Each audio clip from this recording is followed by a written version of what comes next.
I'm Kaz, and welcome to a new series called Now Playing. Now Playing is going to be a more infrequent series than the usual reviews, and a much shorter one at that. Instead of devoting a solid 12 minutes or so to a new release, this is going to be a quick look at a title that I just so happen to be playing at the time. In answer to the question, why don't I just do a full-length review of these titles? It all comes down to one simple thing. I just don't have the time to do that. Believe me, if I could, I'd be doing nothing but these reviews and talking about the very best the industry has to offer, especially given how awful 2014 has been, but there's simply not enough time to go through everything I want to with the same level of in-depth coverage and critique as one of my full-length reviews. These aren't going to be as long as my usual form, nor are they going to be as heavily edited. This series is going to be more like a buffer, a smaller set of videos to fill in the time between one of my lengthier, more critical, and detailed reviews. Which isn't to say I would never consider devoting a full-length review in the future if my opinion has changed drastically or if there's been a major update to the game, just that I don't have any immediate plans to do so in the foreseeable future. Lastly, keep in mind that I'm not going to be doing this for every game I just so happen to play, because I play a lot of games that I don't review. These are just a select few of the titles that I feel you should keep your eyes on. With that said, Shovel Justice! Shovel Knight, the first title from Yacht Club Games, a studio formed by ex-Wayforward technology employees, a downloadable title currently available on Steam, the 3DS eShop, and the Wii U eShop. Full disclosure, I did in fact support this title when the original Kickstarter campaign began. While this is going to be more along the lines of a first impressions video than a review, I still feel that I disclose that information to my audience before I give my initial thoughts and criticisms on Shovel Knight. I've sunk over 5 hours into the 3DS version, and I'm happy to say that while there have been some moments of frustration, the hours I spent with Shovel Knight have been an immense pleasure.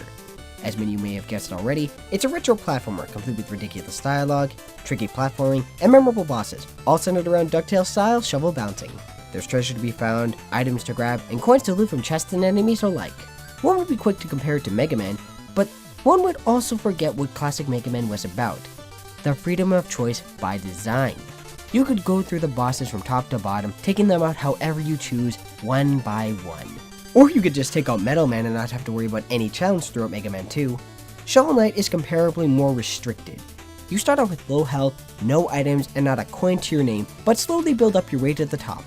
The game opens up the further you go, giving you more options for armor, skills, upgrades to your health and magic, and the challenge tends to head south when you can afford 2 chalices. That said, the level design is excellent, making great use of the titular Shovel Knight's, shovel. The first hour or so is awkward if you played DuckTales on the NES or Game Boy, but after that, it's smooth sailing from one level to the next with expert controls. Shovel Knight does a remarkable job of reviving some of the NES era's finest qualities, but it also resurrects some of the worst. Like the Castlevania, move backwards when you get hit, which might get you to fall into a pit and die, which makes the game much more difficult and unfair than it should be, especially when you have to collect several cash bags when you die. I like that you can destroy checkpoints for cash, giving you a risk reward similar to that of the trial and error days of old school gaming, but the risk is almost never worth the reward. Also, I hate when I can't see an enemy that blends into the background. And yes, I include that when it happened in the old school games this game was clearly inspired by.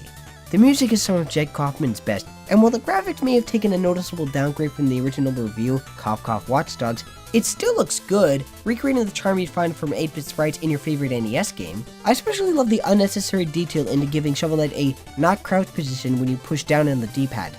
It's just a cute way of hinting at the game's obvious inspiration.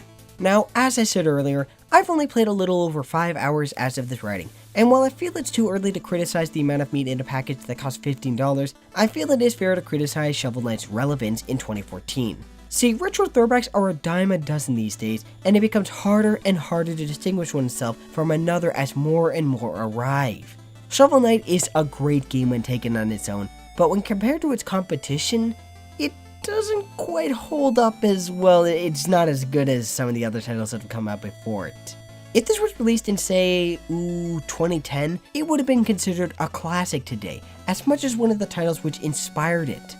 In the year 2014, it's difficult to recommend it over other retro throwbacks or retro platformers that have come before it, let alone retro throwbacks released this year, like the Masterful TXK or those done by Wayforward before them, like Shantae Risky's Revenge. Heck, just as I'm recording this, not off the script or anything, I found out that Shantae Risky's Revenge is going to be coming to Steam for $9.99. That is a classic that you definitely should play. If you're looking for more NES DuckTales action and were disappointed by the changes made in Remastered, then you'll probably enjoy this. Me personally, I'm still holding out for a new Valkyrie profile, but hey, I can dig it. Oh come on, this isn't even the worst joke you've heard somebody write about this game. This is Kaz, now playing Shovel Knight. Until next time, game on my friends.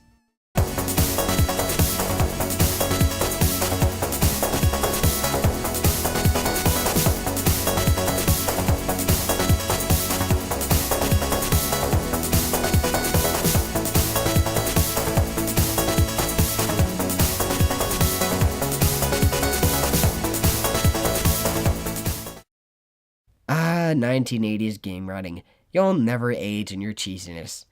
Hey, Shovel Knight, are you a bad enough dude to save the president?